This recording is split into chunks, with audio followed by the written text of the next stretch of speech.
Assalamualaikum warahmatullahi wabarakatuh. Perkenalkan, saya Nadila Mulia Fadilah dari kelas 11 MIPA 3. Pada kesempatan kali ini saya akan mempresentasikan tentang ancaman terhadap Negara Kesatuan Republik Indonesia di bidang pertahanan dan keamanan. Jadi, ancaman itu adalah setiap usaha dan kegiatan, baik dari dalam negeri maupun dari luar negeri, yang dinilai dapat membahayakan kedaulatan negara, keutuhan wilayah negara, dan keselamatan segenap bangsa. Nah, posisi selang ini tidak hanya meliputi aspek kewilayahan saja, namun meliputi juga sistem pertahanan dan keamanan Indonesia, yang berada di antara sistem pertahanan kontinental di utara dan pertahanan maritim di barat, selatan, dan timurnya. Ada ancaman yang pertama yang akan kita bahas, yaitu agresi. Jadi, agresi itu merupakan semua tindakan atau juga perilaku, baik itu dengan secara fisik maupun verbal, yang dilakukan dengan secara sengaja serta terencana dengan tujuan untuk menyakiti, merusak, dan juga menyengsarakan orang lain, baik itu individu maupun kelompok manusia. Adapun contoh dari agresi yang pernah terjadi di Indonesia itu yang pertama adalah agresi militer Belanda I dan agresi militer Belanda II. Agresi militer Belanda I ini terjadi pada tanggal 21 Juli sampai 5 Agustus tahun 1947 dan agresi militer Belanda II terjadi pada tanggal 19 hingga 20 Desember tahun 1948. Adapun secara garis besarnya latar belakang Belanda melakukan agresi militer ini karena Belanda itu beranggapan bahwa Indonesia sedang dalam keadaan vacuum of power atau kekosongan kekuasaan setelah sekutu berhasil memenangkan Perang Dunia Kedua dengan menyerahnya Jepang tanpa syarat pada tanggal 15 Agustus 1945. Jadi, invasi itu adalah aksi militer di mana angkatan bersenjata suatu negara memasuki daerah yang dikuasai oleh negara lain dengan tujuan menguasai daerah tersebut atau mengubah pemerintahan yang berkuasa. Adapun contoh invasi yang pernah terjadi di Indonesia. Yang pertama nih, dari dalam negeri ke negara lain. Ada invasi militer ke Timor Leste. Operasi Seroja adalah sandi untuk invasi Indonesia ke Timur yang dimulai pada tanggal 7 Desember 1975. Kemudian adapun invasi yang kedua adalah invasi militer ke Papua Barat dan invasi militer ke Malaysia.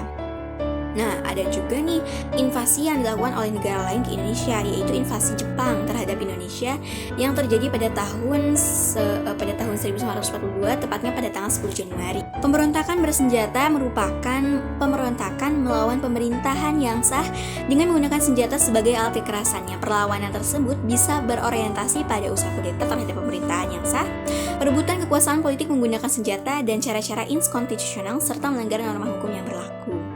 Adapun pemberontakan bersenjata yang pernah terjadi di Indonesia, ada pemberontakan G30 SPKI yang terjadi pada tanggal 30 September tahun 1965. Ada pemberontakan OPM atau Operasi Papua Merdeka juga terjadi pada tahun 1945. Ini merupakan gerakan nasionalis untuk mewujudkan Papua Merdeka.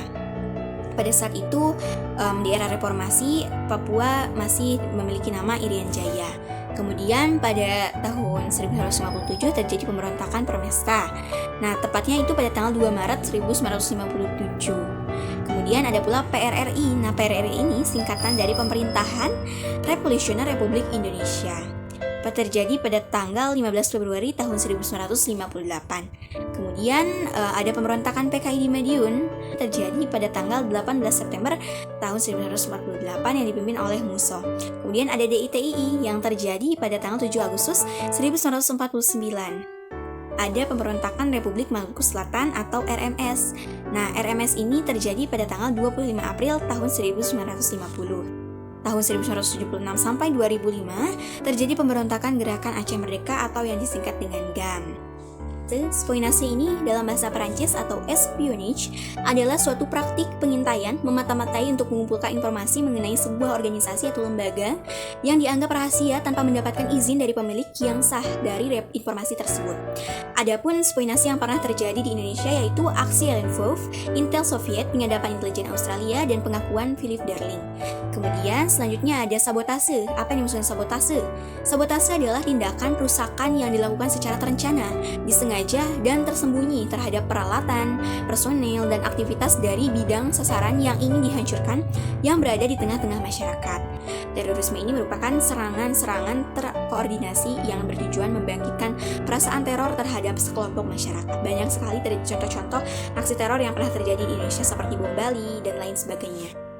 Kemudian, ada pelanggaran wilayah. Pelanggaran wilayah ini merupakan suatu tindakan memasuki wilayah tanpa izin, baik oleh pesawat terbang, tempur, maupun kapal-kapal perang. Ada juga gangguan keamanan laut dan udara. Nah, gangguan di laut dan di udara ini merupakan bentuk ancaman militer yang mengganggu stabilitas keamanan wilayah nasional Indonesia. Berikut merupakan beberapa contoh kasus pelanggaran wilayah yang terjadi di Indonesia. Yang pertama, helikopter berisi Menteri Pertanian Malaysia mendarat di Nunukan, pesawat militer Malaysia terobos Ambalat, kapal perang Malaysia masuk perairan Ambalat, dan tentara Malaysia masuk Nunukan tanpa paspor.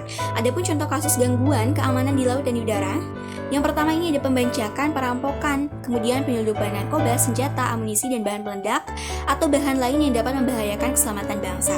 Kemudian penangkapan ikan secara ilegal atau pencurian kekayaan laut, termasuk pencemaran lingkungan dan mengeksploitasi sumber daya alam yang ada. Kemudian klaim kepemilikan pulau oleh negara lain. Untuk mengatasi dan mewaspadai berbagai ancaman-ancaman di bidang pertahanan terhadap negara kesatuan Republik Indonesia ini, tentunya kita harus memiliki strategi untuk mengatasinya. Nah, kita harus memahami Undang-Undang Negara Republik Indonesia pasal 30 ayat 1 sampai 5. 2. Bahwasanya SISKA Merata ini merupakan singkatan dari Sistem Pertahanan Keamanan Rakyat Semesta. Ini merupakan strategi untuk menghadapi ancaman militer dan non-militer demi peningkatan ketahanan nasional Indonesia yang bersifat mandiri, dinamis, manunggal, dan wibawa. Adapun ciri-ciri dari SISKA Merata ini, yang pertama, ada kerakyatan. Artinya, orientasi hankam negara diabdikan oleh dan untuk kepentingan seluruh rakyat. Kemudian, yang kedua ada kesemestaan. Kesemestaan artinya seluruh sumber daya nasional didayagunakan bagi upaya pertahanan. Kemudian yang ketiga ada kewilayahan. Artinya, gelar kekuatan pertahanan dilaksanakan secara menyebar di seluruh wilayah negara kesatuan Republik Indonesia sesuai dengan kondisi geografis sebagai negara kepulauan. Kemudian, ada pula strategi lainnya yaitu komponen utama disiapkan untuk melaksanakan operasi militer untuk perang atau yang disingkat dengan OMP. Kemudian, strategi lainnya yaitu memperkuat pertahanan antar rakyat, kemudian senantiasa hidup rukun satu sama lainnya dan tidak memecah belah bangsa sendiri. Nah, kemudian yang keempat ada menjaga pertalian persatuan dan kesatuan dan menjaga lingkungan daerah maupun nasional secara bersama-sama. Sekian, wassalamualaikum warahmatullahi wabarakatuh.